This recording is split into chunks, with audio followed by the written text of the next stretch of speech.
68 സങ്കീർത്തനം 5 പറയുന്നു, ദൈവം തൻ്റെ വിശുദ്ധ നിവാസത്തിൽ അനാഥന്മാർക്കും പിതാവും വിധവമാർക്ക് ന്യായപാലകനും ആകുന്നു എന്ന്.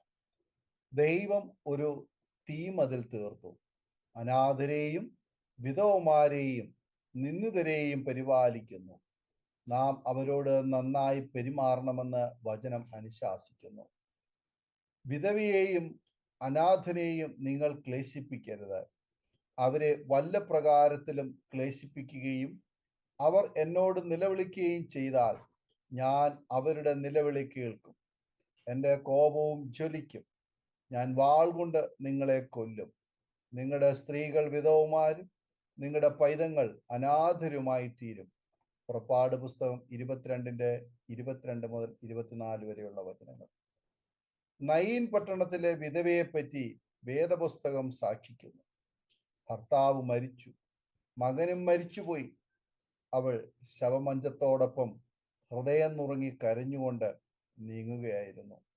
അവളെ കണ്ടപ്പോൾ കർത്താവിന് മനസ്സ് അലിവ് തോന്നി. അവളോട് പറഞ്ഞു, കരയണ്ട എന്ന് പറഞ്ഞു അവളെ ആശ്വസിപ്പിച്ചു. മഞ്ചം തൊട്ടു, മരിച്ചവൻ എഴുന്നേറ്റു.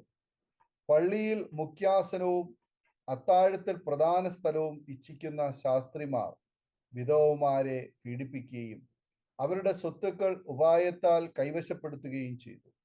പള്ളിയിൽ മുഖ്യാസനവും അത്താഴത്തിൽ പ്രധാന സ്ഥലവും ഇച്ഛിക്കുന്ന ശാസ്ത്രിമാർ വിധവമാരെ പീഡിപ്പിക്കുകയും അവരുടെ സ്വത്തുക്കൾ ഉപായത്താൽ കൈവശപ്പെടുത്തുകയും ചെയ്തു. ഇതിനെ യേശു ശക്തമായി വിമർശിച്ചുകൊണ്ട് പറഞ്ഞു, അവർ വിധവമാരുടെ വീടുകളെ വിഴുങ്ങുകയും ഉപായത്താൽ നീണ്ട പ്രാർത്ഥന കഴിക്കുകയും ചെയ്യുന്നു. അവർക്ക് ഏറ്റവും വലിയ ശിക്ഷാവിധി വരും എന്ന് പറഞ്ഞു. മർക്കോസ് 12:14. അനാഥമായ വിധവയുടെ ചെല്ലിക്കാശിനെ മാനിച്ചുകൊണ്ട് യേശു പറഞ്ഞു, ഭണ്ഡാരത്തിലിട്ട എല്ലാവരേക്കാളും ഈ ദരിദ്രയായ വിധവ അധികം ഇട്ടിരിക്കുന്നു എന്ന് ഞാൻ സത്യമായിട്ട് നിങ്ങളോട് പറയുന്നു. മർക്കോസ് 12:43. എല്ലാ കാലത്തും അനാഥരെയും പീഡിതരെയും നിന്ദിതരെയും മാനിക്കുന്ന ദൈവമാണ് നമ്മുടെ ദൈവം. എവിടെയാണോ നാം നിന്ദിക്കപ്പെട്ടിരിക്കുന്നത് അവിടെ തന്നെ ദൈവം നമ്മെ ഉയർത്തും. ദൈവത്തിൻ്റെ തിരഞ്ഞെടുപ്പ് ഉയരമോ കുലമോ മുഖമോ നോക്കിയല്ല. അപ്പൻ ശപിച്ച ലേവിയുടെ ഗോത്രത്തെ ദൈവം മാനിച്ചു. പൗരോഹിത്യത്തിന്റെ അഭിഷിക്തൻ അഹരോനെ ആ ഗോത്രത്തിൽ നിന്നും ദൈവം തിരഞ്ഞെടുക്കുന്നു. ഇന്ന് പലരും നമ്മെ തള്ളിക്കളഞ്ഞു എന്ന് വരാം. മനുഷ്യരുടെ തിരഞ്ഞെടുപ്പ് യോഗ്യത നോക്കി മാത്രമാണ്. എന്നാൽ തള്ളപ്പെട്ടവരെ മാറോട് ചേർത്ത് പിടിക്കുന്നവനാണ് നമ്മുടെ ദൈവം. യബ്ബേസ് എന്ന പുത്രനെ വ്യസനപുത്രൻ എന്ന് പറഞ്ഞ് അമ്മ തള്ളിക്കളഞ്ഞതായി 1 ദിനവൃത്താന്തം 4-ാം അധ്യായത്തിൽ നാം വായിക്കുന്നു. യബ്ബേസ് ദൈവസന്നിധിയിൽ കരഞ്ഞപ്പോൾ അവനെ സഹോദരന്മാരെക്കാൾ മാന്യനാക്കി ദൈവം തീർത്തു. 27-ാം സങ്കീർത്തനം 10-ാം വാക്യത്തിൽ ദാവീദ് പ്രകാരം പറയുന്നു, എൻ്റെ അപ്പനും അമ്മയും എന്നെ ഉപേക്ഷിച്ചിരിക്കുന്നു എങ്കിലും യഹോവ എന്നെ ചേർത്തുകൊള്ളും. ആരൊക്കെ ഉപേക്ഷിച്ചാലും കൈവിടാതെ നമ്മെ ചേർത്ത് പിടിക്കുന്ന ഒരു ദൈവമുണ്ട്.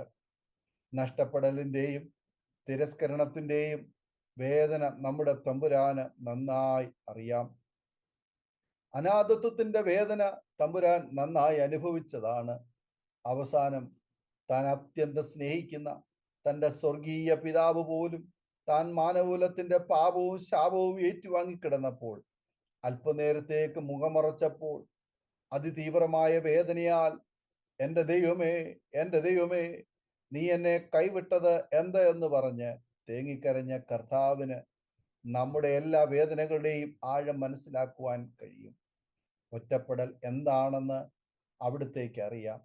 സഹോദരന്മാരാലുള്ള തിരസ്കരണത്തിന്റെ വേദന കർത്താവിന് അറിയാം. പിതാവിൻ്റെ തിരസ്കരണത്തിന്റെ വേദന അവനറിയാം. സ്നേഹിതരുടെയും ശിഷ്യന്മാരുടെയും തിരസ്കരണത്തിന്റെ വേദനയും അവനറിയാം. കൂടെ നടന്നവൻ കുതികാൽ ഉയർത്തുമ്പോൾ വേദനയുടെ തീവ്രത വളരെ അധികമാണ്. ഈ അനുഭവങ്ങളിലൂടെ കടന്നു വന്ന യേശുവിന് നമ്മുടെ എല്ലാ വേദനകളെയും മനസ്സിലാക്കുവാൻ കഴിയും. തീയിൻ്റെ അനുഭവങ്ങളിലൂടെ കടന്നുപോയാലും നല്ലവനായ ദൈവം തീയിൽ നമ്മെ സുഗന്ധമുള്ള കുന്തുരുക്കമാക്കി മാറ്റും. ദൈവം തിരഞ്ഞെടുക്കുന്നത് ഉന്നതമായ കൊടുമുടികൾ ഏറെയുള്ള ബാശാൻ പർവ്വതത്തെ അല്ല, അപ്രധാനമായ സിയോനെയാണ്. ദൈവം സിയോനെ തിരഞ്ഞെടുത്തപ്പോൾ അതിന് മാനവും മഹത്വവും ഉണ്ടായി. നസ്രയത്ത് എന്ന കൊച്ചു പട്ടണത്തെ യേശു തിരഞ്ഞെടുത്തപ്പോൾ ആ പട്ടണം ഇന്നും യേശുവിന്റെ നാമത്തിൽ ലോകപ്രസിദ്ധമായി. ദൈവം ബലവാന്മാരെ ലജ്ജിപ്പാൻ ബലഹീനമായതിനെ തിരഞ്ഞെടുക്കുന്നു. ആയതിനാൽ ബലഹീനരായ നമ്മെയും ദൈവം തിരഞ്ഞെടുത്തിരിക്കുന്നു. യേശു നിന്ദിതരുടെയും അനാഥരുടെയും വിധവമാരുടെയും ന്യായപാലകൻ ആകുന്നു. ആ അത്യുന്നതന്റെ മറവിൽ സർവശക്തന്റെ നിഴലിൽ നമുക്ക് എന്നും പാർക്കാം. ഈ വചനങ്ങളാൽ ദൈവം നമ്മെ അനുഗ്രഹിക്കുമാറാകട്ടെ. ആമേൻ. ഓർമ്മയുടെ മനോരഥത്തിൽ മായാത്ത ഓർമ്മയ്ക്കായി അരോമ മാട്രിമോണിയിൽ നിന്നും ജീവിത പങ്കാളിയെ കണ്ടെത്തൂ. നിങ്ങൾ ഒരു ക്രിസ്തീയ ജീവിത പങ്കാളിയെ അന്വേഷിക്കുകയാണോ? അതോ മക്കൾക്ക് അനുയോജ്യമായ ഒരു തക്ക തുണയ്ക്ക് വേണ്ടി പ്രാർത്ഥിക്കുന്ന വ്യക്തിയാണോ? എങ്കിൽ അരോമ മാട്രിമോണി നിങ്ങൾക്ക് വേണ്ടിയാണ്. ഇന്നു തന്നെ സൗജന്യമായി രജിസ്റ്റർ ചെയ്യൂ. അരോമ മാട്രിമോണിയുടെ പ്രത്യേകതകൾ: രജിസ്ട്രേഷൻ തികച്ചും സൗജന്യം. ലോകത്തെവിടെയുമുള്ള അനുയോജ്യമായ ക്രിസ്തീയ ജീവിത പങ്കാളിയെ തിരഞ്ഞെടുക്കാം. വിവാഹം നടക്കുന്നതുവരെ സർവീസ് ലഭിക്കുന്നു. ഏറ്റവും ചെറിയ പാക്കേജുകളും തിരഞ്ഞെടുക്കാം. അരോമ മാട്രിമോണി നിങ്ങൾക്കായി ഒരുക്കുന്നു വിവാഹം പരമാനന്ദം. Email aroma matrimony2020@gmail.com